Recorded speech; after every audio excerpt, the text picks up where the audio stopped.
Hello everyone, welcome back to my channel dear blogs বন্ধুরা। তো বন্ধুরা, তোমরা কেমন আছো? আশা করি তোমরা খুব ভালো আছো, আর আমিও তোমাদের ভালোবাসায় ভীষণ ভালো আছি।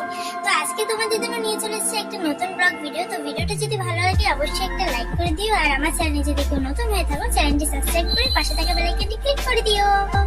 এখন বাজে সন্ধ্যা 7টা, আর এইমাত্র আমি স্নান করে আসলাম। এখন আমি রেডি হবো, আর রেডি হতে হতে না একটা কাণ্ড হয়েছে, তো সেটাই আমি তোমাদের সাথে আজকে শেয়ার করবো। তো ভিডিওটা দেখতে থাকো, যদি ভালো লাগে অবশ্যই কমেন্টে জানিও। তো চলো, আর আমাকে এই লোকে কেমন লাগছে সেটা কিন্তু জানাতে ভুলো না, কারণ জানোই আমি তোমাদের জন্য ভালোবেসে অনেক খাটনি করে ভিডিও করি। তো অবশ্যই বলে যেও যে আমাকে কেমন লাগছে, আর তোমরা এরপরে কি কি ভিডিও দেখতে চাও সেটাও কমেন্টে বলে যেও। তো চলো, আর সময় নষ্ট করছি না, ভিডিওতে যাওয়া যাক।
তো এই ছিল আজকের ভিডিও। তো ভিডিওটা কেমন লাগলো অবশ্যই জানিও, আর দেখা হবে ভালো একটা ব্লগে। ততদিনের জন্য টাটা, বাই।